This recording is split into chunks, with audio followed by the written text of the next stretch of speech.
C'est un site superbe, un centre culturel de toute beauté, on peut le dire. Il y avait un très beau temps, ça arrange pas mal les choses.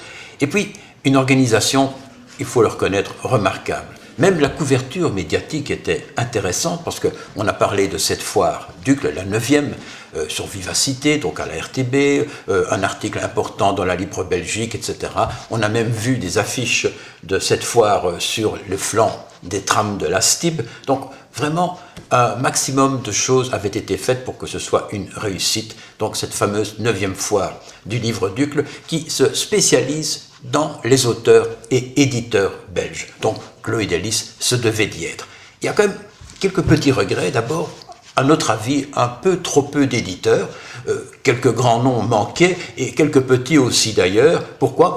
Peut-être parce qu'il y avait 3 jours et que le vendredi protocolaire n'est peut-être pas aussi nécessaire qu'on ne pourrait le penser. Mais dans l'ensemble, c'est vraiment une réussite. Nous étions contents d'y être et nous y reviendrons. Ça, c'est une chose assurée. 3e journée et j'ai eu le plaisir de l'entamer avec Alain Magerotte.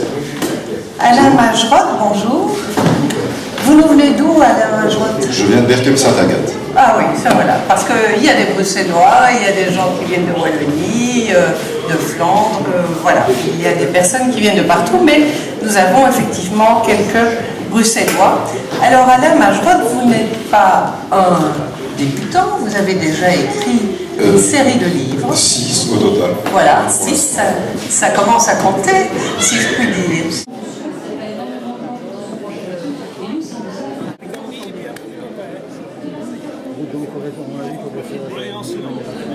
Et encore. Ou à 30 millions d'amis, on ne sait pas encore.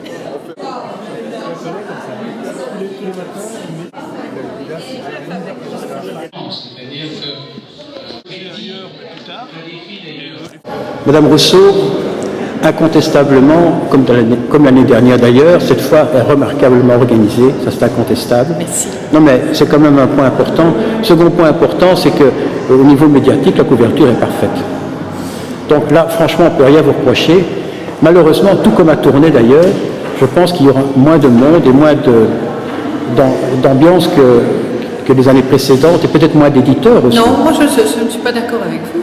Je trouve qu'il y a plus de monde, plus d'ambiance, que les gens arrivent plus tôt, parce que les foires du livre ont toujours des moments forts. Et précédemment, on venait plus tôt l'après-midi et ici je vois que dès le matin le public est là.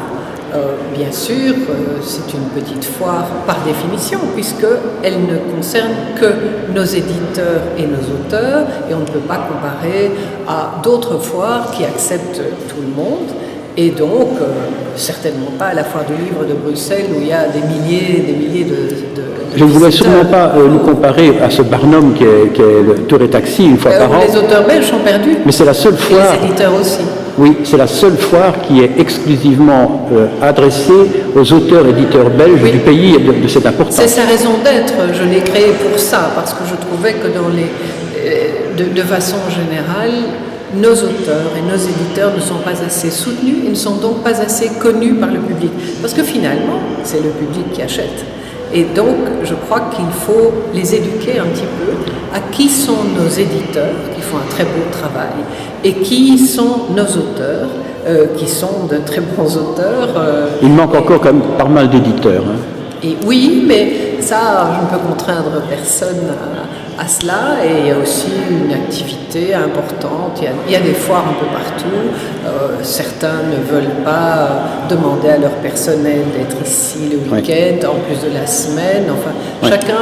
La porte est ouverte. La porte est ouverte. La porte est ouverte à la dernière tous question. les éditeurs belges. Dernière question. Et ils sont les bienvenus. Et s'ils ont un petit remords de ne pas être venus à la 9e, mais qu'ils viennent l'année prochaine pour la 10e.